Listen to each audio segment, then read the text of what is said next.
All right. Here we go. The long awaited NFC predictions. We are fully underway with our prediction episodes. Love to do this every year. Among my favorite episodes Oh each yeah. season is this one. So we're going to give you our full record predictions, our division standing predictions, playoff seedings, everything for the NFC. And then we'll give you AFC next week. But before we get into any of that, we got to discuss the news that broke. I don't know if it was Friday, maybe it was Thursday night. There is going to be a biopic or biopic, however you pronounce it, Biopic of the late great John Madden. Oh, yeah. And tabbed to Nick play Cage. John Madden That's right. is none other than Nicolas Cage. What are we doing? What is this? It's almost perfect, but also just doesn't. I can't picture it. Well, who is the director of it is a really famous director, like a really good director. I think it's Sam Raimi, or I think he did Black Swan. Or you have to look that up for me right now. But it's I don't think it's the Sam Raimi. It's a good director. As soon as you say his name, yeah. I'll recognize it. What I'm trying to figure out is this just John Madden, like when he was a broadcaster with Pat Summerall? Because what's so fascinating about these real life biopics, yeah, I mean, obviously Nick Cage's John Madden is going to be wild, but also like who are you going to fill in all of these other roles, right? Like there's going to be a bunch of other real people in this. And it's like, who do they get to play those real people is always what I'm fascinated about. Like that new SNL movie coming out about the original SNL cast, that whole like who you have playing all the different roles. It's always so much fun to see how well they do with, is it a good actor who can play the role, but also looks like the person, because that's so much of it. Did you get who the director is? Yeah, it was David O. Russell. He's David O. Russell, Silver Linings Playbook, American Hustle, The Fighter. Okay. Yes. Good director, good movies, good director. Yeah. So it'd be interesting to see. I wonder, Nicolas Cage is going to have to be putting back some, Italian beefs and whatnot for the next, 6 months to get ready for this bad boy. But it's weird. Yeah. I wonder who else was even considered. Like that. I know. I mean, you would think Frank Caliendo had to have been maybe. I mean, get that he's a much more of a gimmicky deal, so that would have been hard to swing for like a movie. But he does do a hell of an impression. Well, I don't know. Like Will Sasso. Yeah, he's a good He's a good actor. He's been in stuff. You just hey, you know what? Vince Vaughn would have been interesting. I mean, he would have had to put on a lot of. It had to I bet he could have nailed that role. Or like Brendan Fraser. Brendan Fraser just had a giant comeback. There you go. You know what I mean? He's still thicker. He's still bigger guy. You could add some weight to him. Just weird. Just wild. It's going to be good. Yeah, it was an interesting choice. I mean, that's certainly going to get people to tune in for sure. Nick Cage has been doing a lot of movies lately. Kind of a renaissance, a weird renaissance to his career for sure. Very interesting. All right. Well, not going to push or kick the can too far down the road. His casting will probably be better than my predictions coming up. So let's just go with that. Let's see. All right, here we go. Let's kick ourselves into gear. Here we go. 2024 NFC prediction.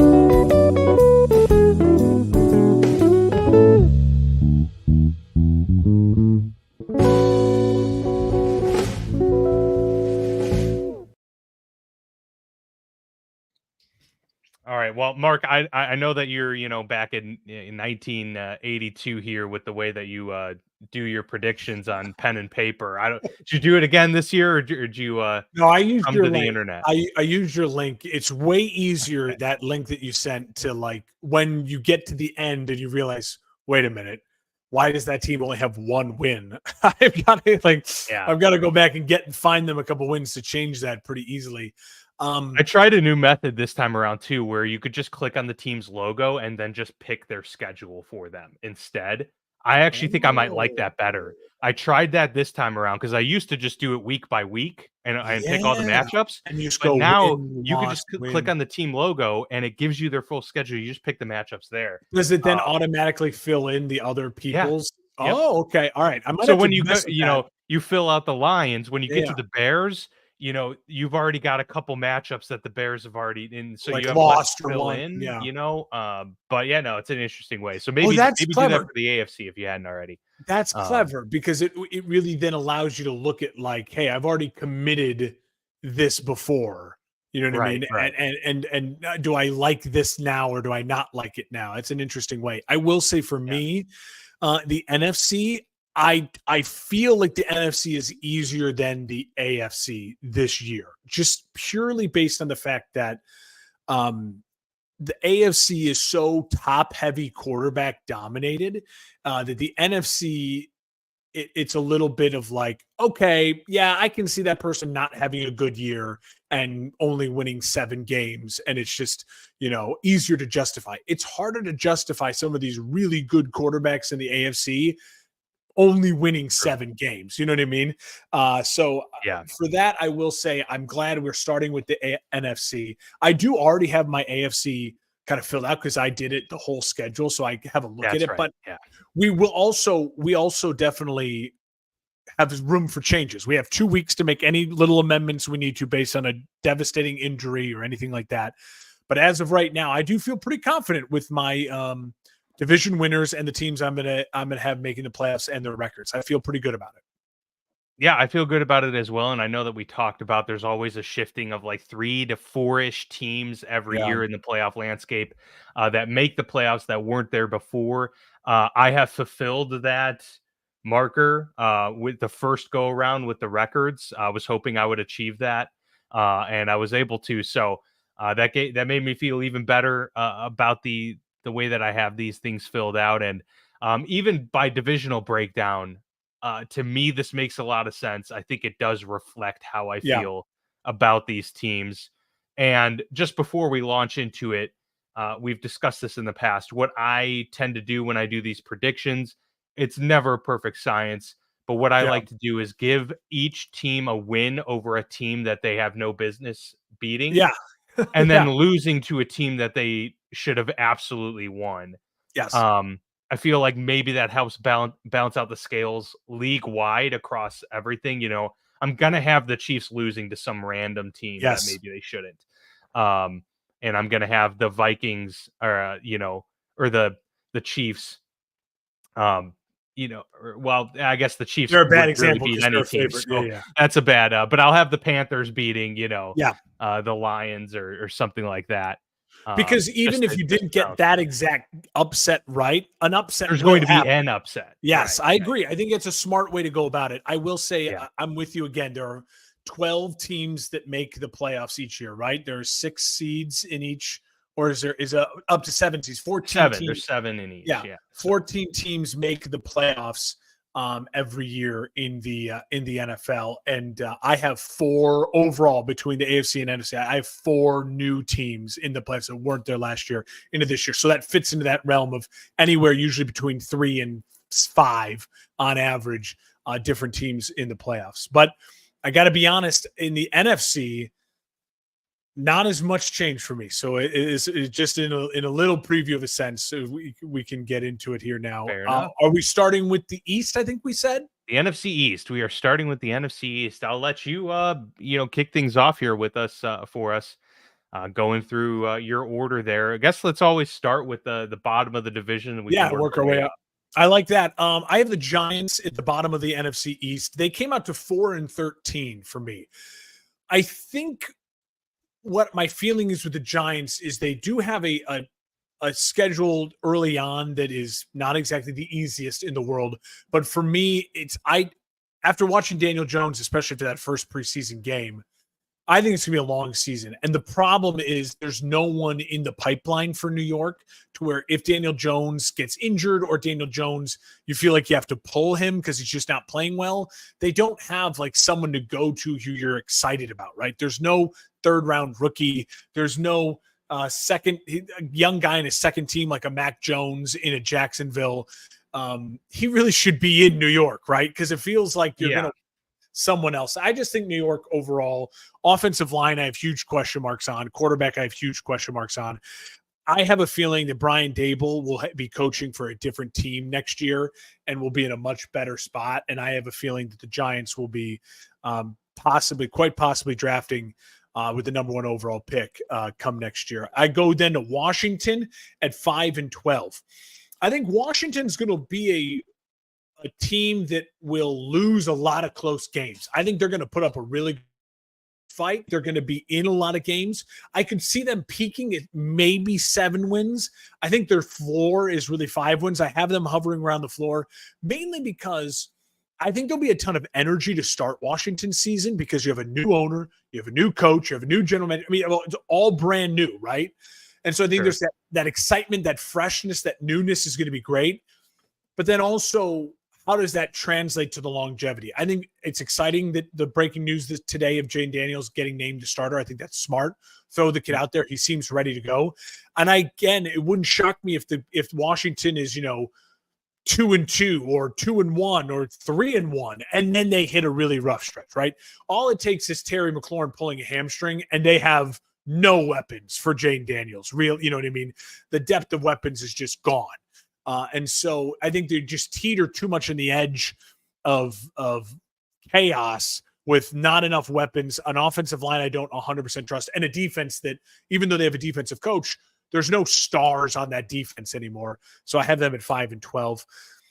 Cowboys in second in this division, and I have them at a lowly 7-10, Dan. I think this is the year.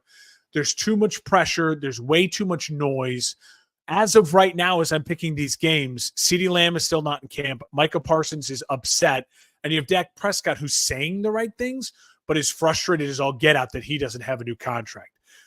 When you pair all of that together with they have a really bad running back group, an offensive line that is younger but talented, and a defense that Micah Parsons, Gilmore, Diggs, yes, there's some stars on it, but again, they lost Dan Quinn. I think that's a huge loss for that defense overall. It's just the mentality, and you have a coach that is just the bones, the meat of the defense isn't really there. I mean, one player goes down, and we're all of a sudden saying this is probably a mid-level to below average defense. I agree with that, and they don't have a running game. And Dak's always been best with a running game. We know that. That's not news to anyone. And so I want to quickly point out here, I made a note with the Cowboys. Let me find them and bring up their schedule here really quick, because I made a note because you're gonna be like, oh, you're just a hater. 7-10. They have a stretch in the season that is a really tough stretch where you have Lions, Niners, Falcons, Eagles, Texans. I like the quarterback for the other team in all of those games, except for maybe Kirk Cousins. You know what I mean? I have them going 1-4 during that stretch. Yeah, and it's a really tough stretch, and they are at the Niners. In that stretch, they're also at Atlanta, which is a tough place to play. And then the home games with the Lions, the Lions are going to take that as a huge revenge game. They should have won that game. They were screwed of that game. And then it doesn't get much easier. Yes, you have Commanders and you have Giants, but then you have a stretch late in the year where you have to play the Buccaneers, who won a playoff game last year, the Eagles late in the year, a divisional opponent, and the Bengals late in the year on a primetime game. It's a tough stretch in the middle of the season for Dallas. And again, Dallas, if CeeDee Lamb is not playing football for the Dallas Cowboys, or he misses any time, they have truly no one. They don't have weapons. Yes, Dalton Schultz is a nice tight end. He's a very nice tight end. Well, no, he's in Houston now. Yes, Ferguson. Jake Ferguson. Yes, Ferguson is he's a nice tight end, but he's not. He's not Schultz, right? He's not he's not a Travis Kelce who can carry an offense. So I have the Cowboys at 7-10. A lot of that is due to the pressure that Mike McCarthy's facing. And I do have the Eagles winning the division at 10-7. 10 wins, I feel like, is the ceiling for this Eagles team. And I have them at the ceiling of 10 wins. I like that they upgraded their coordinators, but I don't love the report from ESPN just last week that Sirianni and Hurts couldn't even be in the same room together at the end of the season last year. I don't like that. And I don't like the fact that they truly didn't replace Kelce and the defensive tackle Fletcher Cox. I mean, two gigantic presences in that building, not just only talented players, but just people who hold presence in that building, to where I think their ceiling is 10 wins. I have them hitting their ceiling because I truly think they just have so many more weapons and better players than the rest of their division that they will win in division pretty handily. I can see them going 5-1 in division pretty easily. Nick Sirianni, like Mike McCarthy, is on the hot seat, but I think this is Nick Sirianni of 2 years ago where he has great coordinators around him versus Nick Sirianni of last year where it was more like, okay, it's his show. And I think he's capable of getting back to 10 wins. I don't think the ceiling is Super Bowl for the Eagles, but I do think the ceiling is 10 wins and winning the division, mainly also too because the division's just in chaos. Like it's just not a division that I believe in. If the Eagles were in, the AFC South or if they were in the AFC West, I don't think they win the division, by any means necessary. So they get a bump by the fact that the rest of their division, I think, is just in a little bit of chaos. Beautiful. No, I like that summation. You want to give us a quick glimpse now that you've gone through all four, a real quick rundown of the record and seeding for there, and then I'll go ahead and give mine. Yeah, so I have the Eagles winning the division at 10-7. I have the Cowboys at 7-10, missing the playoffs. Washington at 5-12, missing the playoffs. Giants at 4-13. I could see all of these, the Cowboys, Washington, and Giants, all being a game or two in flux, right? I think there's a game or two in flux. I'd be really surprised if any of those three teams was in the playoffs. I think there would be a lot that has to happen in the rest of the NFC for the Cowboys, Washington, and Giants to find themselves in a playoff spot. Yeah, I think that's perfectly fair. And I have a very similar kind of rundown. The records are different and the layout, so I'll go through it, but we're not too far off on any of these, so that much is good. I'm going to start with the bottom as well. I have the Giants there in the basement. I have them at 5-12 this season. Not an ideal schedule for the Giants, who really need a lot of breaks this year to be able to compete. I know that they are saying, they're going to go with Daniel Jones and happy to get him Malik Neighbors and get some talent around him. But there's just so much that needs to go right for them for this to be able to be even a close to manageable year in terms of rebounding from what they have been in the past. So that much alone is too tall of a hill to climb for the New York Giants, especially because I don't see anywhere in their schedule where they can really kind of garner momentum. There's all these like little pockets of maybe they can piece together a 2-game win streak.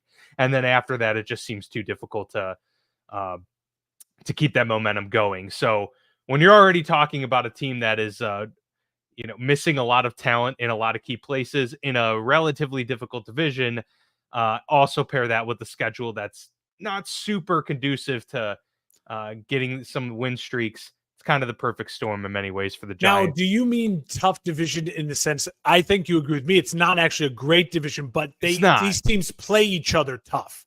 Like they cannibalize each other. It's one of those divisions where even when the AFC North is not up to snuff amongst its contemporaries in the league, they're going to beat each other up and go 3-3 in the division. No one's going 6-0 in the division. It's just not happening. It's just not happening. Yeah. I actually, now that I'm looking at it, I didn't even notice it. I have every team going 3-3 in the division. That's probably not going to happen in the NFC East, but nonetheless, that's what I've got there. It feels like that, though. It feels like it does. It does. They are they really do that to each other. We'll get to the Washington Commanders next here. I have them winning 8 games, though. I have them at 8-9 this season, and most of that is because I think Jaden Daniels gives this offense a new element that they just haven't been able to have for a long time. I don't know if Jaden Daniels is going to pan out as like a long-term great solution at quarterback. That much is obviously still to be seen. I really only feel good about one rookie quarterback in that sense this year. But Jaden Daniels certainly has the talent to be a dynamic guy. And for a team that's got a rebuilding offensive line and outside of Terry McLaurin, some questions at like what's going on with the skill player positions. Jaden Daniels' skill set is best suited for a team that, is going to need him to bail out of pockets occasionally and create and keep drives moving. And he's got the arm talent to get those deep balls to Terry McLaurin much more routinely than Terry's been able to see early in his career. So I think that gets them to a competitive place. I think eight wins is their ceiling. I just have them reaching that, especially because I think Dan Quinn, whether or not he pans out as a head coach is yet to be seen. But the guy's been to a Super Bowl. He's had elite defenses throughout his career. And so I feel like he's going to get this defense to a place where, yes, they don't have much talent, but they're going to play tough and they'll Yeah. probably be in more games than we think. That to me gets Washington to 8-9. I also have the Dallas Cowboys at 8-9, though they finish one place higher in the divisional standings. Again, I mean, the second year in a row, I was surprised at Dallas last year a little bit. Wasn't surprised at how they performed in the postseason because, again, this is kind of what we've talked about with Dallas for years, is they are a regular season team. I thought the wheels were going to fall off last year. I'm going to double down and say that they finally fall off this year. We'll see if that actually happens. But no, for all the reasons you said, the contract disputes are in place. I don't feel confident in Dak Prescott as a quarterback that's going to elevate the play of the rest of the team. He's a perfectly fine quarterback to have. He's kind of Kirk Cousins in that area where if things around you are working well and you have some playmakers at your disposal, he's going to win a lot of games. But yes, the playmakers have started to dissipate over the years. Who's the clear wide receiver 2? I don't know if they have one. Tony Pollard leaves, and he even had kind of a rough year last year. So, yeah, this offensive line's getting worse, and like we've said, the defense is surface level in terms of a couple big name stars. You've got Diggs, you've got Parsons, but really, when we peel away the first layer, how does this look? I think depth is a big problem for them, and they can't afford an injury to any of their top playmakers on defense. Otherwise, it's going to be pretty rough. And to your point as well, losing Dan Quinn hurts. And this Mike McCarthy offense, we just haven't seen it really come to fruition yet. So, I'm going to pick this year for the year that the wheels fall off. And hey, much like we've talked about with the Steelers, when the wheels fall off and you're 8-9, that's a good thing. Yeah. So for Dallas, maybe you actually want to have like a 6-win season to finally just tear this thing down to the studs and rebuild. But Dallas is never awful. They're just seldom great either. And that's kind of where they land this year. Eagles win the division here. 11-6 is what I have them at. It does feel a little bit rich. I have 11 wins as the ceiling. You have 10, one game apart. But I think for the Eagles, the biggest thing is that their schedule doesn't have any stretches where I'm like, that's rough. They don't have any rough stretches from what I can tell. They have bounce back games available. I don't see them losing 3 games in a row all season. I have them losing 2 games in a row at one period, but yeah, I can't find gaps in the season that seem to be very difficult. So even if they're in a little bit of a funk, they're going to have opportunities to get out of that early on. One of their tougher out of division matchups might be the Cleveland Browns, and they get the Browns off of a bye. And they get to play the NFC South. And so the NFC East plays the NFC South. That's kind of a gift, especially for the better teams like the Eagles, to where they can play bully ball. I mean, they can go 3-1 in those games easily. And so I just think when you sprinkle in, some matchups like that, the Eagles, I could very, very well see a path to success for them. Totally. Honestly, I think a big game is going to be that week 1 game against Green Bay. If they lose that game, then I really feel like they let one get away, because I think they should beat Green Bay, and I think it would be an early sign for the Eagles to say we've kind of washed this stench off of how we ended last season, and it's at home. Well, it's in Brazil, Falcons the next, or in Brazil. Sorry, yeah, you're right. They're just the home team, but yes, in Brazil. So you're on the big stage nonetheless. And then you get to play the Falcons the next week, and then the Saints after that. I mean, you have an opportunity to start 3-0. But yeah, that first game is definitely a big one there. So Eagles winning the division at 11-6, followed by the Cowboys at 8-9, missing the playoffs. The Washington Commanders missing the playoffs at 8-9 as well. And then the New York Giants at 5-12. So our biggest disagreement there is that Washington, I have them at the bottom and as far as their projections as a 5-win bottom team. Of the conference, really, yeah. Well, you have them at an 8-win team. I think, to me, and I just want to point out to our listeners, the biggest difference, if you listen to what Dan and I broke down, it is I have less faith in the fact that they can stay healthy through the year. I just think they're so thin to where if Terry McLaurin misses a game, who is That's Jane true. Daniels like what is he doing? But if they have a good health year and with attractive Cliff Kingsbury, it's like attractive guy, looks like Ryan Gosling with Cliff Kingsbury, it's going to be really interesting to see this offense.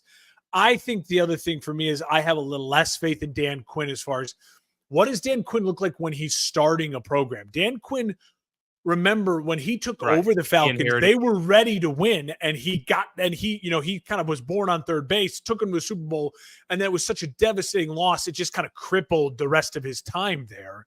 And then he spent so many years just back in Dallas, like building that epic defense and filling that role. What is he going to do with a rookie? We've never seen him with a rookie quarterback, with a young guy, hey, you need to. We don't even have an owner who's done this before. Like it's just feels so new. I just worry about that. But also maybe they don't know what they don't know. Yeah, it could be refreshing. So I wouldn't be shocked if Washington ends up closer to 8 wins and not 5 wins. I think I'm just betting a little bit on they're going to hit a stretch during the season where the rookie looks like a rookie and maybe someone's missing time and he's playing well, but it doesn't mean it's necessarily translating to wins. I think that's our biggest disagreement in the East. Don't you agree? Yeah, I would say so. Probably as well. And but there it's is not like it's not like you had him in the playoffs know. and I don't. It's not, you know what I mean? Neither of us are high on Washington or hating on them. Yeah, I mean, and they have a stretch where they play Pittsburgh, they play Philly, and they play Dallas, in 3 straight weeks. That's tough, and they get Pittsburgh off of a bye. And then later to end the year, it's Philly, the Falcons, who are probably going to be, potentially fighting for a playoff spot at that time, and then Dallas again. So that's 2 big 3-game stretches there. That's tough for Washington. But I do feel the rest of their schedule, especially early on, is manageable to where maybe they could bank 5 wins in the first 9 weeks. Go 5-4, and then maybe they're putting themselves in a position to, get to that 8-win mark. So, all right, let's move on to the NFC South. So we have the same hierarchy there for the NFC East. Curious to see if the same goes for the NFC South here. And I'll kick us off here for this one. We'll kind of do a boomerang effect as we go through these divisions here. Carolina comes in at the bottom yet again. I wanted to feel good about Carolina, but I just don't know what Dave Canales brings. I hope it works out for Carolina's sake, for Dave Canales' sake, for Bryce Young's sake. But there's a lot of unknowns. I don't feel like they improved enough. They lose Brian Burns. They lose their best player on their team for what seems like the 3rd or 4th year in a row, and just continue to purge this team.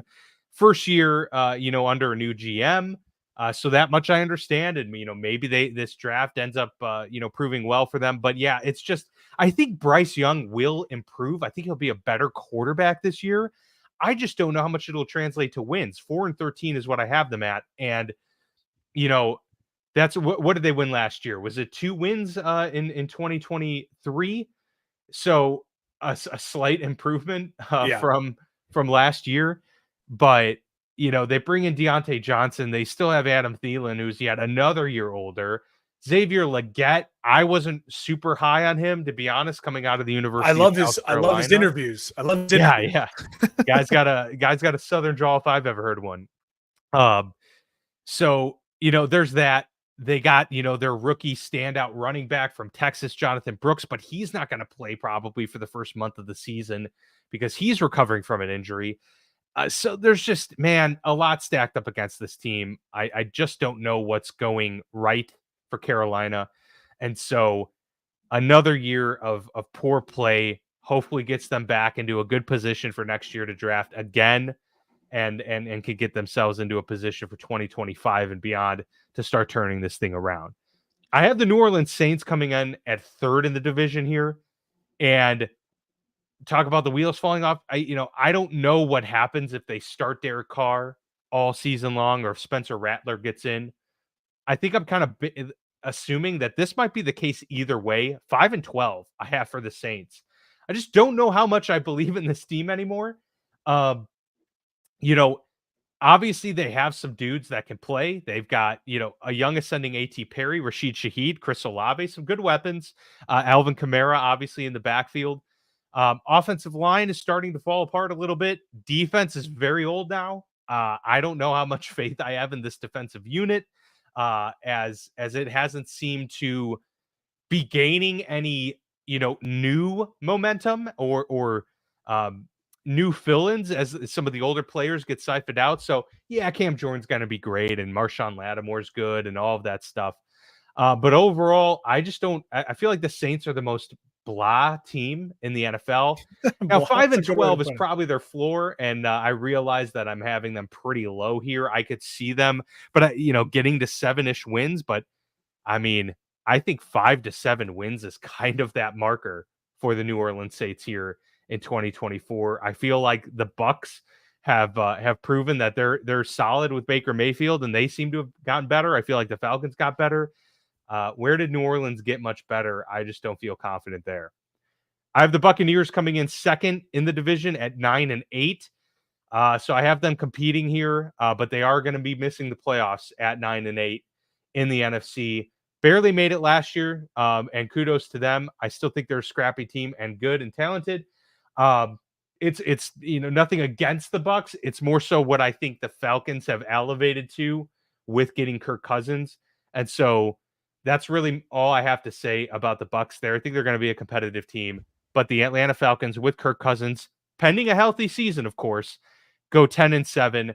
A lot of this does depend on Raheem Morris, how he's able to coach. We just don't know that. I do know that he's had a lot of praise from a lot of head coaches throughout the league, including Mike Tomlin, who has said for a decade now that Raheem Morris is the greatest coach that's not head coach in the league. I think Mike Tomlin's a pretty good evaluator of talent and motivators. And so I'm gonna go ahead and say that he as well as obviously getting the praise from Sean McVay and having um, you know a front row seat to that system for years is gonna pay dividends here with Kirk Cousins and the dearth of talent that they have in Atlanta. 10-7 gets them the division, gets them in the playoffs. So that's how I have it shaping up. Atlanta at the top, 10-7. Bucks at 9-8, missing the playoffs. Saints at 5-12. Panthers at 4-13. Phew, okay, I like it. We have some differences, so I like where this is going. I will start Sounds with good. what we have. The same is that in fourth place is the Carolina Panthers. I just want to quickly remind everyone: Bryce Young threw 11 touchdown passes last year and 10 interceptions, and he started 16 games. Remember how ugly it was. There were horrendous games from him. An improvement will be 20 touchdowns, 10 interceptions. Like that will be a massive, massive improvement. And I will just say this. I'm with you on I don't know what Dave Canales brings. I hope he brings some of what he did with Baker Mayfield last year and just hey, we're going to push the ball down the field. We're not going to be afraid to make mistakes. And the one thing the Panthers did really improve their team on, yes, their defense got worse, but they improved their offensive line greatly. They signed the 2 guards. They spent over $100 million on guards, and they know they had to do it because pressure up the middle on that small quarterback was the thing that killed him. So I think this Panthers team is going to be more competitive in the sense that you're not going to have games where it's the third quarter and they have no points and Bryce Young is still like 9 for 24 and like 88 yards and just horrendous stat lines. I think they're going to be more competitive, but I don't see them as a winning football team yet. They need another year. The problem is they still don't have their second round pick next year. Like they need another year of bringing in some new talent and free agents to be sniffing the playoffs. The Saints, I have them in third. I have them a little better off than you do. I don't disagree with you necessarily on the Saints. I think they easily could fall apart. I think, though, this is a team that plays well in the early part of the year and falls apart later. So I think they get to 7 wins. I have them at 7-10. I think that they still around week 12, week 13, the division looks like a 3-team race. like it did last year. I think the Saints fall off late, though. I think a lot of it will be due to age on that defense. I think a lot of it will be due to what's going on with Derek Carr. I don't think Saints fans have any sort of love for Derek Carr right now, and will absolutely be willing to throw him under the bus if things go poorly. And when there's just even that going into a season, it doesn't mean you're just not going to have a successful season. It's honestly, I make the argument for, and I'll do it later here for another team, that a massive loss for them is actually, you could argue, a gain mentally. But I think the Saints have this looming, like, we don't really care about Derek Carr, and after this year we can get out of his contract. So if things suck, just get rid of him. That's a looming weight over the franchise going into a year. I have them at 7 wins, mainly because I think they do have offensive talent and they will win 2 games against the Panthers. So I think that helps out a little bit. I have the Atlanta Falcons in 3rd at 10-7. And I have the Bucks in 1st at 10-7. So I have them at the same record, and I'm going to take the Bucks winning a head-to-head matchups to get the Bucks into the playoffs and winning the division. I just want to remind everyone, the Bucks won a playoff game at home last year and then went to Detroit and pushed the Lions competitive game into the 4th quarter of that game. There's a lot to like on this Bucks offense. Rashad White, the running back, Mike Evans, Chris Godwin are all there. I love the young tight end, Cade Otton. They have one of the best offensive tackles in the league, and Tristan Wirfs was just re-signed. Their other tackle, Gadecki, is good. They have Cody Mauch, really good guard. They have a very solid offensive line to protect Baker. And then on defense, Kalijah Cansey, Vita Vea, KJ Britt, Levante David, Jordan Whitehead, and Antoine Winfield Jr., the corners. I think they're going to play sound defense. I think they're the best defense in this division with a really good defensive head coach. And I think there's something with Baker Mayfield. He was on Part of My Take earlier this year, this summer, a couple weeks ago. And man, it just blew me away. I was as critical on Baker as anyone, right? And I was as critical on Baker for not taking the deal with the Browns and thinking too highly of himself and all this stuff. He sounds like a different human being. He sounds like a mature, back to kind of being fun, but his head is on his shoulders. I think I just see him having another solid year, another 25 touchdowns, 10 interceptions, moving the ball well, and winning gritty games in a tough division. And I think Atlanta, to me, has a way higher ceiling than Tampa. Like, I think Atlanta's ceiling is like 12 wins. I don't think they reach that, though, because I think they also have a looming question. I have no idea what Kirk Cousins is going to be like. No idea. No idea how he's going to respond after that really devastating injury. He's already not mobile. I think he's going to be even more afraid to be mobile because of the injury. And also, he is a quarterback that as soon as he has week 4, maybe they're 1-2, and he throws an interception early in the first half, and you could hear the fans booing, and it creates this kind of like, oh, should Michael Penix? I mean, like, it's a looming thing. And I think that's a bad thing for Kirk if he struggles. Also, I get everyone's really high on Raheem Morris. He was not great his first run as a head coach. It was very underwhelming. I think the second time around will be better, but I'm not ready to be like, crown him. The Falcons with a new head coach, a new quarterback, are just going to go and win 12 games and win the division. I think this will be a really tight race between the Saints, the Falcons, and the Bucks till about Thanksgiving. I think the Saints will fall off. I think the Bucks and the Falcons will come down to the last weeks. And at this point in time, I think there's just something we're going to look at this and be like, come December, and be like, look at Baker and the Bucks. They're doing it again. Their ceiling is low. They're probably going to lose in the first or second round of the playoffs, but they're just building off of this. And this is probably it. I mean, how long can you keep doing with some of these veterans? But I think I just got a feeling they got one more run in them, because the division right now still feels like it's up for grabs, because Atlanta's got so much that's new and question marks. And I think the Penix thing will be a factor on it as well. I really do. So I have the Bucks at 10-6 making the playoffs. I will tell you, I don't have the Falcons in the playoffs. So Bucks 10-6, first place. Falcons 10-6, missing the playoffs. Saints 7-10, Panthers 4-13.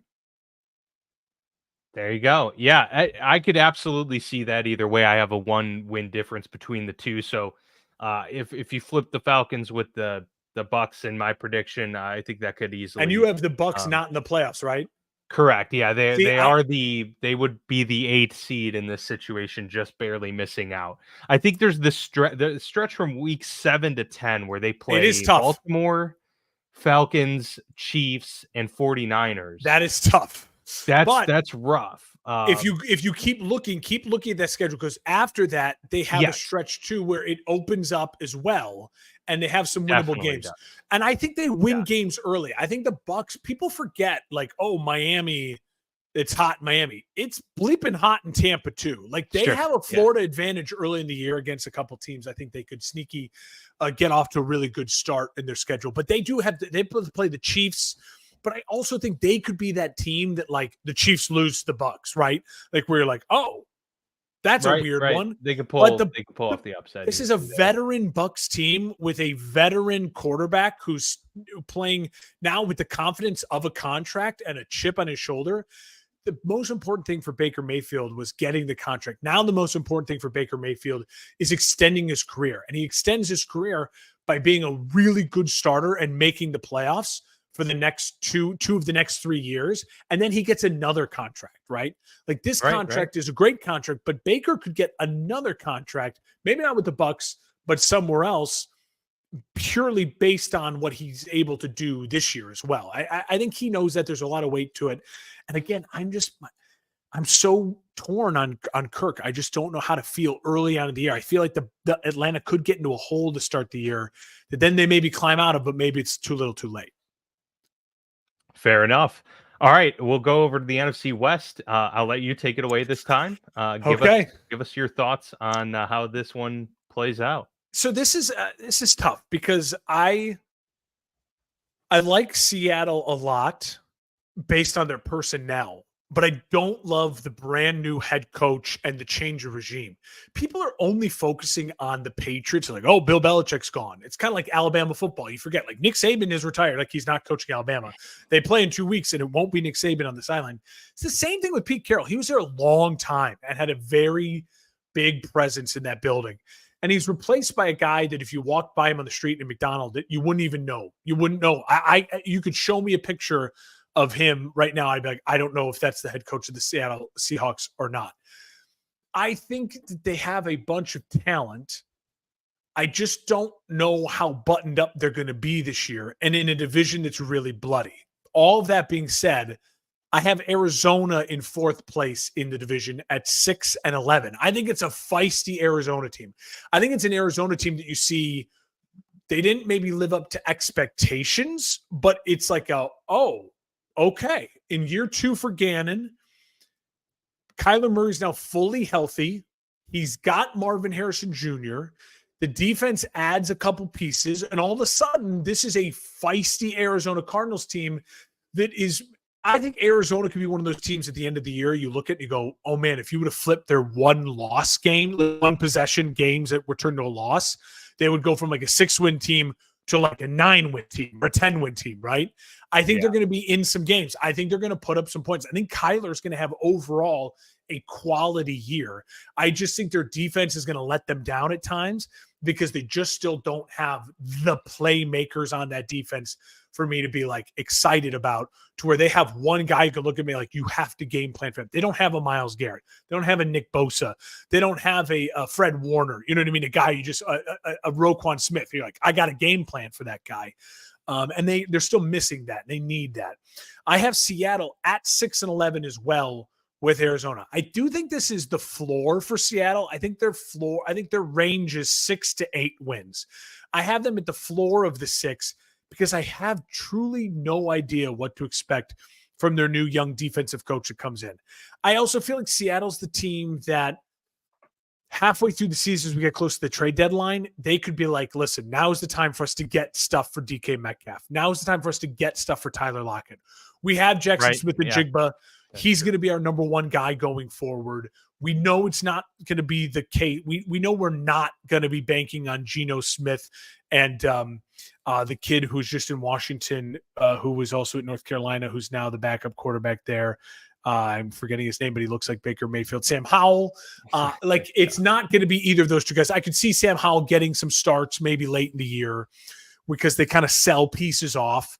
And it would make sense, right? Like, I think Seattle's in this spot where they have some nice pieces that you want to build around, and then you have some guys that aren't on the timeline anymore. DK Metcalf, Tyler Lockett, who's like, go get a second round pick for DK Metcalf, right? Like, you need that more than you need DK Metcalf as you're rebuilding this program. So I think that's kind of why I'm going that way with Seattle. Also, it's tough. The NFC West is a tough division. And you look at some of those games, you're just like, I just don't know what to do here. I have the San Francisco 49ers as the number 2 seed in the division as a 11-6 team. I have them in the playoffs as the 6th seed in the playoffs. I think you saw a snippet of the struggles that I think the Niners are going to go through just last night in the preseason game, where Brock Purdy was like 2 for 11 for 11 yards or something like that. I mean, he looked bad. That was not his starting offensive line.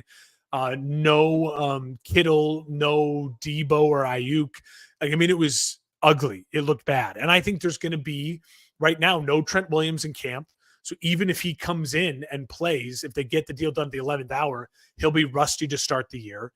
Ayuk, depending on what happens, I hear he's a guaranteed Steeler every 10 minutes on Twitter, and it still hasn't happened. So I think that this is a Niners team that's going to start the season off slow, get hot, and then it's an old 49ers team. And remember, last year, one of the things that was unheard of for the 49ers, because they were like the most injured team in the NFL the last 5 years, they had almost perfect health last year. And it helped them get their way to a Super Bowl. I don't see that sustaining for an older Niners team. If Christian McCaffrey has to miss 2 weeks because he tweaks a hamstring or rolls an ankle, this is a Niners team that could go on a 2-game losing streak against teams that like an Arizona or a Seattle that gets them when they shouldn't get them, right? But this is also a Niners team that is going to get up for big games, I think. And they play like the Bills. I think they play the Chiefs. And I think they're going to win some games because they're just a physical team when healthy and a really well-coached team when healthy.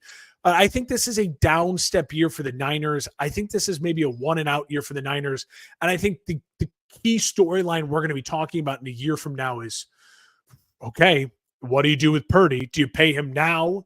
He had an okay year. It wasn't as good as it was 2 years ago. And I think Purdy's going to be an interesting storyline throughout the year.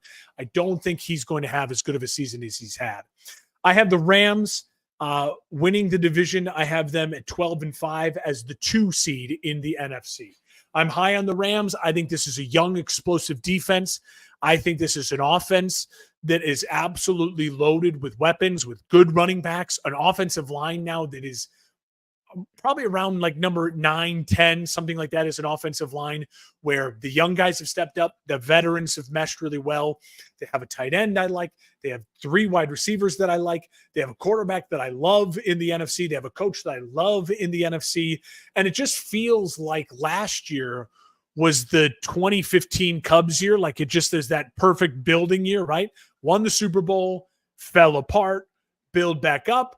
Now they're back. And I think you're going to see a really, really great year from the Rams, the type of year where we're talking about Matt Stafford possibly adding an MVP to his resume. We're talking about Puka Nacua being a legitimate top 3 wide receiver in the NFL. We're talking about Cooper Kupp, if he's healthy, having a resurgence year. And we're talking about all these new faces on defense that are stepping up and playing really good football. I think this Rams team has a schedule that's workable. It's not great, but it's workable. And I think they're able to go 5-1 in division. I can see them splitting with the Niners and beating Seattle and beating Arizona, each 2-0-2-0. That's how I got them to 12 wins. That's why I have the Rams atop of the NFC West. All right. Well, we now remember, I called my shot with the Rams last year. And Yeah. It didn't happen. So I'm calling my shot with the Rams again. I felt like it was a year early, but I was still pumped I the like Rams it. made the playoffs last year. I Yeah, wasn't no, I mean, totally that off was a on good that. call. I think I'm finally now my timeline and the Rams timeline is matched up. Yeah, I mean, if viewers and listeners remember last year, I was predicting the Rams' downfall, so I was certainly incorrect about that. My two downfall predictions of the Rams and the Bills proved not to be true. I'm gonna reverse course, this time around, but we'll get there when we do. I'm waiting for that AFC Bills thoughts because yes, you were the downfall of the Bills last year. Yeah, I'm waiting yeah, for that. I was. Maybe I was a year early on that one too. We'll see. Um, the Cardinals and Seahawks, we have the exact same predictions on. I have them 6-11. also both going 6-11, and I have the Cardinals being in the basement of the division, but also feeling like it's a strong 6-11 if there is such a thing. I Yeah. feel more confident in the Cardinals being a competitive Like unit do you, next year, and moving forward. I have them on an upward trajectory of sorts. What was your question? do you think in at the end of the year, because I predicted the end of the year Cardinals fans will feel better about where they are versus Seahawks fans, but they'll both Yeah. have been 6-11. And I think the key will be because the Seahawks won't know what they're doing with the quarterback. I think Arizona will know Kyler's our guy. We just need to now build this roster back up. Yeah, no, I absolutely think that they're Great. gonna Okay, we're on the same um page. yeah, get strong throughout the year, feel comfortable, just feel like something one or two things are missing that's gonna, get them to the point where they're just not able to put together a big enough season long resume to actually be successful. But overall, the signs will be there and the indicators that Kyler Murray in this offense with Marvin Harrison Jr. and um, the Jonathan Gannon like full season with Kyler type of thing will be fully underway. And I think come 2025, we'll have a much rosier picture of what Arizona looks like. Seattle is kind of the same thing in that, they are in that purgatory situation right now with Geno Smith and they've got weapons, but I do see them probably being one of those trade deadline people that do sell off a little bit to try and acquire the next phase of Seattle football. McDonald also just not sure exactly. Like I hadn't heard about him. Raheem Morris, I feel more comfortable saying that I think Raheem Morris is going to pan out Yeah. well. Well, he already And had a even job as a head coach. Like he's got something to fall back on, right? yeah, and he's just he's well respected throughout the league. I'm sure McDonald is. I'm sure Gerard Mayo is too. But I know less about those guys in terms of their capacity as head coach and what they bring to the table. I know McDonald had one heck of a defense in Baltimore, and maybe he'll be able to bring that swagger over to Seattle. But they've just got more issues that they'll have to iron out because they just don't have a ceiling offensively. They have if everything stays together, we'll be slightly above average or just average, and that's not going to be good enough in the NFC West, let alone in the climate of today's NFL to be able to compete for a playoff spot. In my view, I have the Rams coming in second, but I have them making the playoffs at 10-7. So they showed me enough last year when so many things were teed up for them to not have a great season, and they were able to still make the playoffs. I just, I still worry about the health of Matthew Stafford long term. I still worry about the offense slowing down. Is Kyron Williams going to be able to repeat one hell of a season last year running the football? Then again, they drafted Blake Corum. Maybe he kind of steps in a little bit more. Fantasy sleeper, Blake Corum. Yeah, very well could be. But yeah, overall, I think they're a playoff team. That defense they showed were, a bunch of no names that were able to actually put out one hell of a season out there on tape. So yeah, I feel good about them. And they still have a Super Bowl winning head coach, a Super Bowl winning quarterback. They have Cooper Kupp, Puka Nacua, some great weapons, Kyron, Tyler Higbee, like a lot of good things going for this team. Even if age on the offensive side of the ball is eventually going to catch up with them. Whether that happens this year or not, I don't know. But I will say they have enough to get there. But I don't think it gets them over the hump for San Fran in this division. I have San Francisco as the 1 seed again this season. They've been in this win now mode for so long. Noisy. Hey, I have them at 13-4, winning the division, being the 1 seed in the NFC. Look, I mean, everybody's returning. And whether what happens with Brandon Ayuk, I don't know. But they had more capital that they put in to get Ricky Pearsall. Juwan Jennings showed up late last year. I mean, they have pieces to fill in those gaps that exist. Christian McCaffrey won Offensive Player of the Year. I don't see any signs of him slowing down. It's going to happen eventually. I just don't think this year is going to be the year that happens. And I think the opposite is actually the case for how they're going to start versus finish this year. I think they're going to start fairly strong this season and kind of wither towards the back half of the season. Whether that's probably just the age of this group, especially on offense, starting to kind of rear its ugly head, and that combining with just the matchups that they have later in the season. I have them losing 3 games in a row from week 14 to 16 late in the year and having to kind of bounce back strong to have a couple good finishes against the Lions and the Cardinals to end the season. I just think that they have the makings of a very workable schedule early on here, especially because they're home 5 games out of the first 8. I think they win opening Monday Night Football against the Jets. And then from there, they play the Vikings and the Rams. I think they beat the Rams there. Then they play the Patriots and Cardinals. I mean, to me, you that's have them starting 5-0. You have them basically starting 5-0. I have them starting 6-0 because I have them beating Seattle as well. And then I actually the one Chiefs. game that I picked them to win that they maybe shouldn't was that Chiefs game. So I actually have them starting off extremely strong. I have them on an insane winning streak to begin the year. And then things start to fall off towards the back half of the season. And I feel really confident in this defense. It's a really strong unit. They're young enough. And as long as that offensive line kind of stays intact, I feel very comfortable about Kyle Shanahan, Brock Purdy, with all of the weapons that they have. Again, I don't know how much a Brandon Ayuk trade figures into this. I imagine it probably would eat into a win here or there for me. But right now, they've got all the weapons at their disposal. They're running it back again. I feel the sense of urgency has never been higher for San Francisco than it is right now. And I just think that they'll rise to that occasion in terms of the regular season output. They're still going to have to go on a tear in the postseason to be able to finally get over that hump that they have been trying to get over for so long. But I have confidence in how their schedule shapes up for them and how this regular season shapes up for them overall. So 13-4, number 1 seed for San Fran. That's hefty. 6th seed for the Rams at 10-7. And then I have Seattle and Arizona missing the playoffs at 6-11 apiece. I think what we see is the biggest difference is you're relying on the experience and the names of San Francisco, and I'm gonna bet on the fact that I think they are gonna be a little more beat up.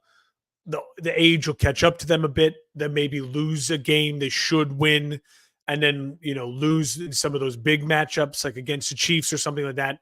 And I have a young Rams team that is going to play above their name, right? You can't name guys on the Rams defense, but they're going to show up and ball out because they're young and they're hungry and they're really, really talented. I think that's our biggest difference so far, I'd argue, in going through this list. I think that's a bigger difference than Bucks Falcons even, because I think that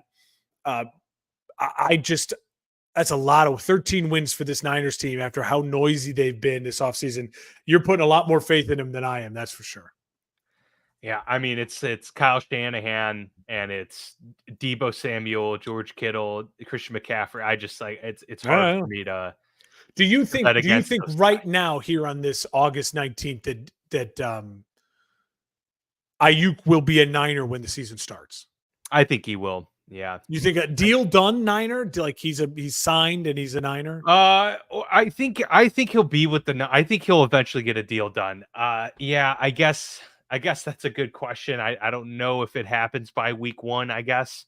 But I think he gets a deal done and remains a 49er. That's just kind of the feeling I have right now based on how all of this back and forth has gone. Usually when the pendulum swings this much, it just kind of reverts back to the boring, where it started type of thing. And so that's That's what I envision is going to happen, and it's the best situation for Brandon Ayuk in my Mhm. view. So that would make the most sense, and that's why I have all this confidence in them. Um, Maybe they don't start as strong as I predicted, but I honestly I do think they'll be at the top of the NFC come the end of the season. All right, let's get to the NFC North to round out these predictions. Um, I'll let you react to mine so that you can give your full, Okay. uh, and end this show on a high note with your Bears and the NFC North predictions. Who knows? Um, I have the Vikings at the bottom. I don't think that's too controversial. 6-11 is what I have them at. I actually think Sam Darnold's going to be pretty decent with the Vikings. I just think there's too many holes defensively. And I just think there are going to be some hiccups early on because it is a new quarterback and a new system. But I think overall, Sam Darnold maybe will surprise some people.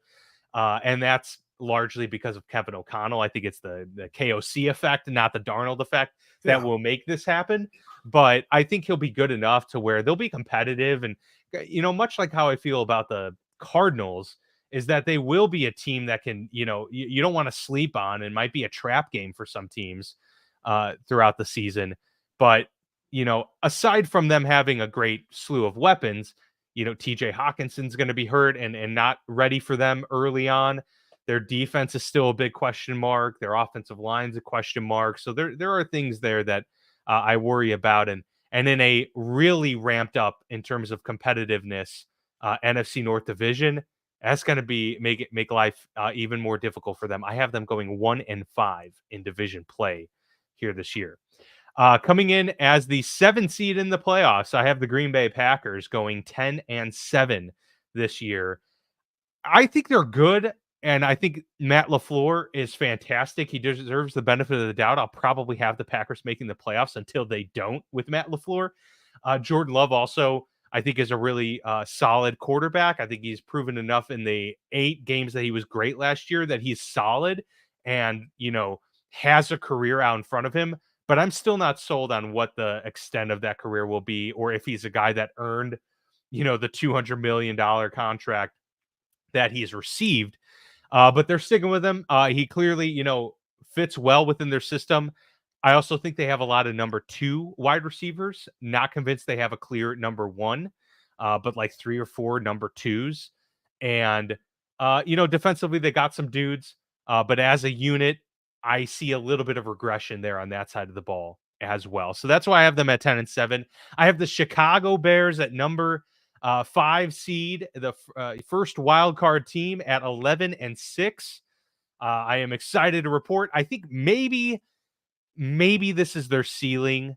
But I also think their floor is 9. I think 9-11 is the floor. I think it'd be a big disappointment for Chicago if they win 7 games this year. Man. With how I've seen Caleb Williams perform, the offensive, firepower that they have on this team, and the much improved defense that we saw at the end of last year. I expect that to continue and them to start strong defensively to begin this year, which is only going to aid and help a young Caleb Williams, who I think is going to push heavily for Rookie of the Year, which actually I know we don't have this slated for this year, but I am going to go out and just say it right now. I know that we didn't plan on saying this. Usually in the past, we've done kind of our bold predictions for the season, and maybe we still will kind of sneak that in at some point before the season begins. But since we're here on the Bears and talking Caleb Williams, I'm going to put in my prediction that Caleb Williams, a year after CJ Stroud broke the record, is going to break the record for most consecutive pass attempts without an interception to begin a career, which I consider not only to be bold for just, to do it the year after it was broken, but also bold because Caleb Williams is a gunslinger kind of guy. A little I bit, yeah. still think he is going to break that CJ Stroud record last year of pass attempts to begin a career without an interception. We could book it right there. And really, that's also gonna give me the front running seat for offensive rookie of the year as well. But yeah, 11-6. I feel really good about this Bears team. I think you should too.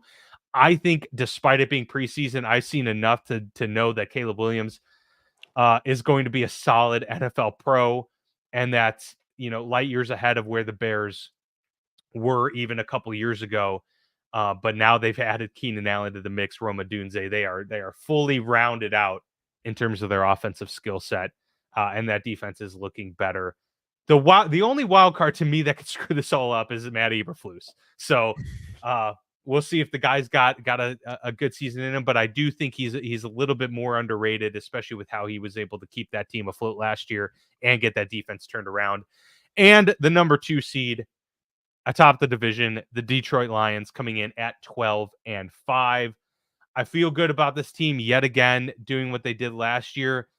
There's something about the Lions, though, that makes me feel like a screw here or screw there. Like one thing comes undone, and it could start to get a little bit concerning early on, just because they have everything works very well in the structure that they have in place. But Jared Goff isn't the type of quarterback that, if Amon-Ra St. Brown goes down, or if the running game isn't up to snuff, do I have faith that Jared Goff is going to steady the ship and still keep them in the upper echelon? I mean, look, I have them as the 2 seed in the NFC, okay?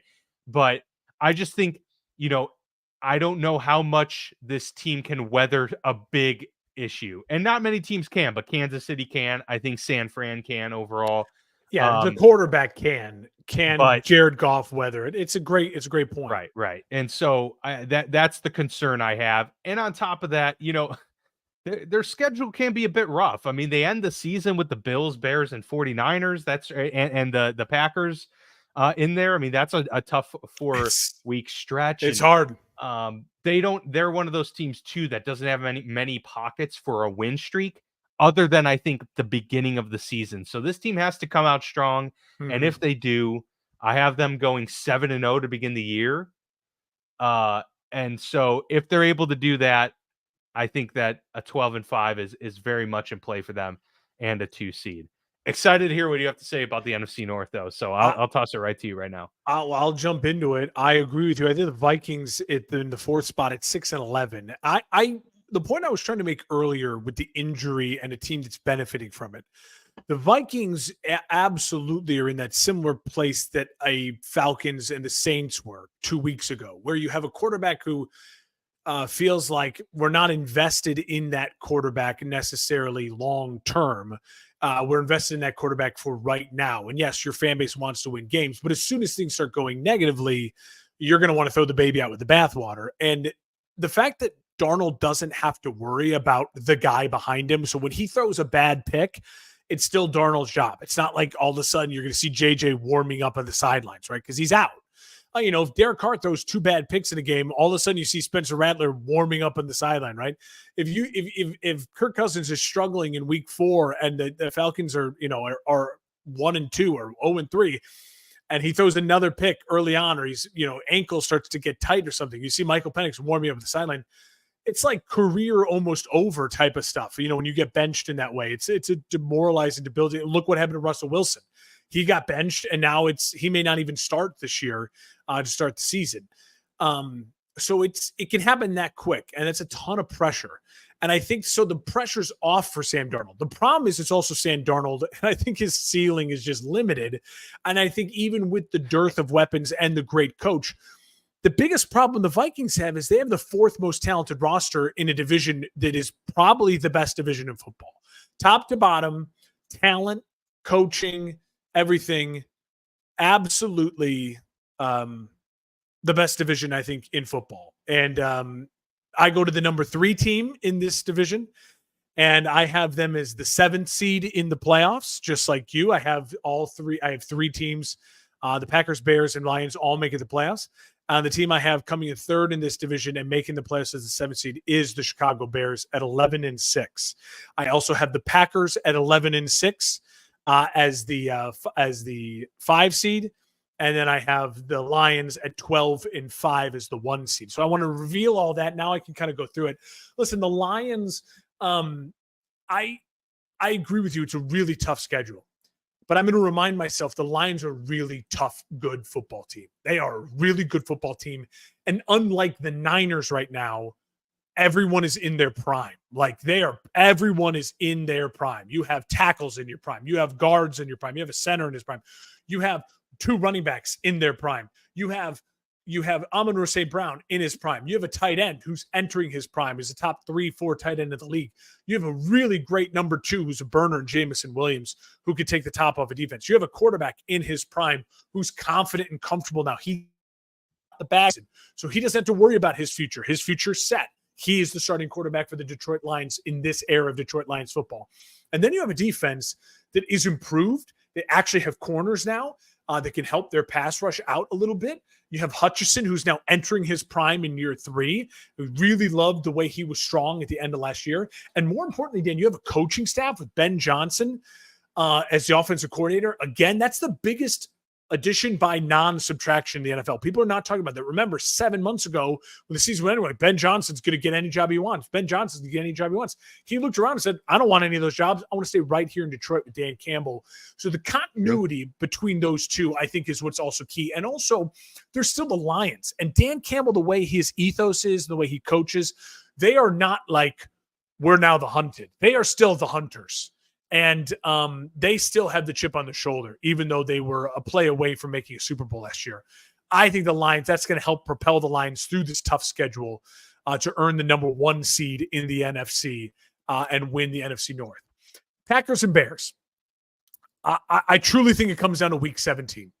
I think these teams are extremely, extremely equal, but in different senses. The Packers have a coaching edge. I trust Matt LaFleur a lot more than I trust Matt Eberflus. I think the quarterback position right now, I feel like it's a wash. It's a very tight race. I've seen more from Jordan Love, but I think Caleb Williams has a ceiling that is certainly, a 12-foot ceiling versus Jordan Love's 10-foot ceiling. And the difference in that 2 feet ceilings, as a homeowner, it's the difference between a house going for $300,000 or $200,000. And that could be the difference between a Hall of Good career and a Hall of Fame career. I truly feel that way from the early parts of watching Caleb. Obviously, it could become a disaster and Caleb can never turn out, but I think the potential is there for that. So I'm going to say quarterback's a watch. Bears have more weapons. The Bears have just more weapons. It's plain and simple. The Bears have a better offensive line. I think that's plain and simple as well. The Packers defense overall is very strong. The Packers have a really incredible culture, and the Packers have, again, such a coaching edge. And I think early season quarterback edge that's going to make this race for second extremely exciting. And I think it's going to make the race for the playoffs extremely exciting between the two. I can't in good conscience tell you right now the Bears are going to sweep the Packers. I think the Bears are going to beat the Packers in Chicago. Week 17, these two teams' records could be identical or a game off, and it could all come down to that Bears-Packers in Green Bay week 17. Am I confident enough? I haven't beaten the Packers enough in the last 20 years of my life to sit here and be dumb and just say, the Bears are going to beat the Packers week 17 and they're going to bet. It's like, I could do that, but I'm not gonna, because to me, I think it's silly. Like, objectively, these are two really good teams. These are two playoff teams, and these are two teams that could it go either way. I think both of their ceilings is 11 wins, and I think they both hit their ceilings at 11 wins. I think both fan bases should be pumped. I think the only bummer for both fan bases right now is that for the first time in the last 60 years, the Lions are a beast. And it just so happens that both of the young teams are peaking with the Bears and the Packers, and they have the big Lions right now in the division. I absolutely agree with you. I think Bears fans should be extremely confident. I think Bears fans should be extremely upset if this is a team below 500. The only way I could feel that I'm below 500 but feel confident is that then it would be obvious that there's one problem and it's an easily fixable problem, and being like, oh, we don't have the right head coach, right? Like, we have the right players, we have the right quarterback, we can score on offense, but our coach mismanages the clock, our coach mismanages timeouts, our coach mismanages going for it on fourth down versus not going for it on fourth down, our coach mismanages when he kicks a field goal versus when he punts, and we can look there and all just collectively say, we don't have the coach, a coach maybe who doesn't elevate his defense the way it should. I think that Matt Eberflus is going to have a really good year, and he is going to elevate his defense, and he's going to let his offense flourish and go off. That's why I have them as an 11-win team. If Andy Reid was coaching this team, I think the ceiling is maybe a 13, 14-win team, 12-win team, maybe. You know what I mean? I think Matt Eberflus will be the limit on this team, and that's going to be something that as Bears fans, we might have to grapple with in a year or two from now, right? We're going to have to maybe grapple with that. Right now, as of right now, I think we all would be extremely pumped to see the Chicago Bears in the playoffs as Bears fans. And I think they will be that team that gets into the playoffs with nothing to lose and might end up facing a team in the first round like a Bucks or an Eagles that limps into the playoffs. And it wouldn't shock me at all if the Bears pull up an upset in any way, shape, or form like that and find themselves kind of like the Packers last year. What are we doing in the second round of the playoffs? I don't know, but this is fucking wild, and let's just roll with it, right? Right. So to recap, in overall, I have the Lions as the number 1 seed of the NFC. I have the Rams as the number 2 seed in the NFC.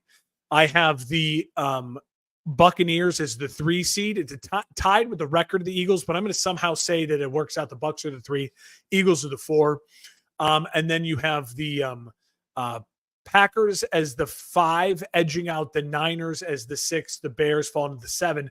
But the Packers, Niners, and Bears all have the same record. And they all have very different feeling type seasons. I think Packers fans could legitimately maybe be frustrated and disappointed with a wild card berth after the success they saw last year in the playoffs with this young team that's in win now mode right now, where you're not paying any of the skill position players, you're only paying your quarterback. True. You might got to say, hey, we got to win this division, where the Bears will be more than pumped to be in the dance. And I think that's a huge separation for them in the NFC. Any of those teams that I said to make the playoffs, I firmly believe the Rams and the Lions are the teams that I would say I would actually bet money on representing the NFC in the Super Bowl. I would say the Niners would be 3rd in that, Packers 4th, and I would put the Bears ahead of the Bucks. I don't know if I'd put them ahead of the Eagles. I might put the Eagles slightly ahead of the Bears, and then but ahead of the Bucks. I think the Bucks might win their division, but I think the Bears have a slightly higher ceiling than the Bucks, if that makes sense. That's fair. Yeah. Now, so despite some similarities throughout the divisional standings, we have a completely different set of seeding for the NFC playoffs. Yeah. I have 49ers as the 1 seed, Lions as the 2, Eagles 3, Falcons 4, Bears 5, Rams 6, and Packers 7. And I mean, I feel confident in the top 3 seeds to represent the NFC. So 49ers, Lions, or Eagles, I feel confident in. I think the Eagles are going to have somewhat of a bounce back year, especially because I think Saquon Barkley provides such a big element to the offense that they didn't have last year. And, other than that, they still return all of the same, weapons on the outside, and Dallas Goedert coming in healthy. So I think that's going to be a big aspect for the Eagles. But yeah, all in all, I think we're pretty high on the Bears in terms of their first season with Caleb Williams. And we have all of the same teams playing in the playoffs outside of the swap for the Buccaneers and the Falcons. So there is. Dan, I want to ask you, here's we're looking through this and talking NFC. What's a team that you think maybe you pick them to be 3rd or 4th in that division, but you would say, I'm not shocked if they make the playoffs? Ooh, well, I don't think I would be shocked if the Seattle Seahawks somehow managed to scrape by and go 9-8. And they have a top 5 wide receiver core in the NFL. Yeah. They have a great wide receiver core. That would probably be the one. I mean, I have them 3rd in their division. I don't feel confident in the Panthers or Saints. I just don't see them making the playoffs. I think the division's too good for that to happen. And then it would have to be between Washington or the Giants. I wouldn't be blown away if Washington somehow had this like 9-8 year that they scraped by in the playoffs. See, But so yeah, that would be my Seattle would pick. be the team for me. My pick would be Washington, and I think it's because things would collapse around them, like the Eagles implode, Sirianni's Okay. fired, the Cowboys don't live up to their billing and they're injured, or whatever, and Washington has a kind of Houston Texans type of year where Jaden is so good, and with the new head coach where they find a way to win 9-10 games and they win the division, right? And it's just like, what just happened there? That would be like they have complete 100% health through the year type of thing. Like, oh yeah, that is a kind of a doomsday scenario for the Eagles, Cowboys, and Giants that could see happening where Washington benefits or rises through all of that. I don't think Arizona, I'd be really shocked if Arizona's in the playoffs. I'd be really shocked if the Giants are in the playoffs. I'd be stunned if the Panthers are in the playoffs. And I would be truly surprised, like really surprised if the Vikings are in the playoffs.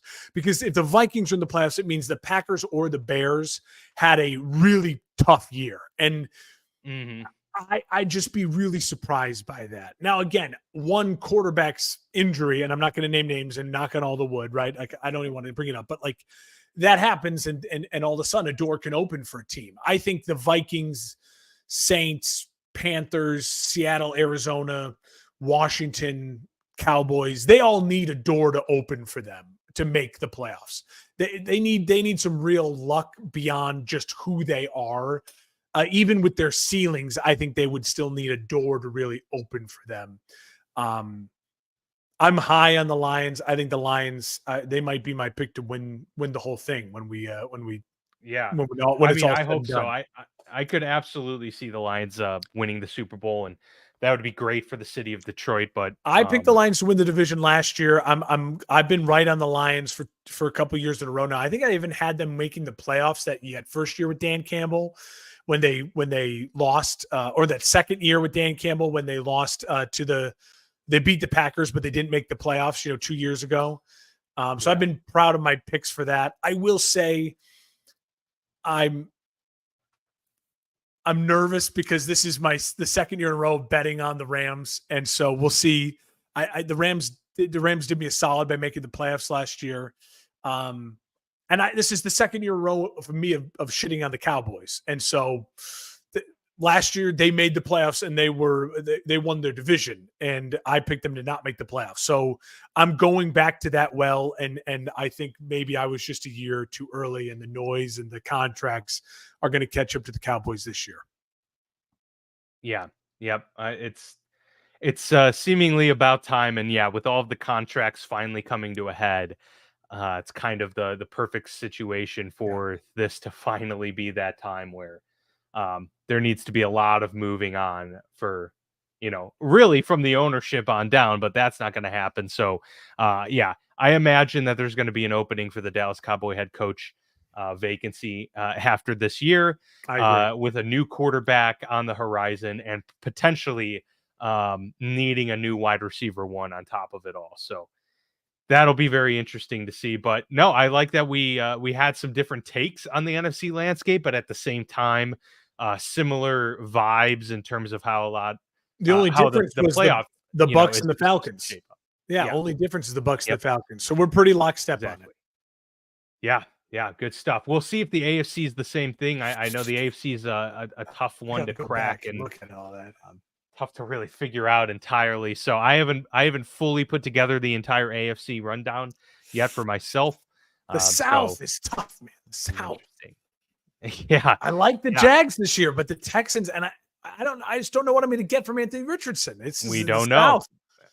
We don't know what the full season of Richardson and Steichen's going to yield, and we don't know how Levis is going to, perform on a full season as the starter. So there are a lot of question marks in the AFC, especially that division, but should be good. All right. Well, this was a fun, thorough prediction episode for the NFC. Of course, we always appreciate your support here and throughout the podcast network as well. Tons of other shows, especially if you're looking for fantasy football advice. We have For Fantasy's Sake, Educated Ignorance, a lot of good stuff there.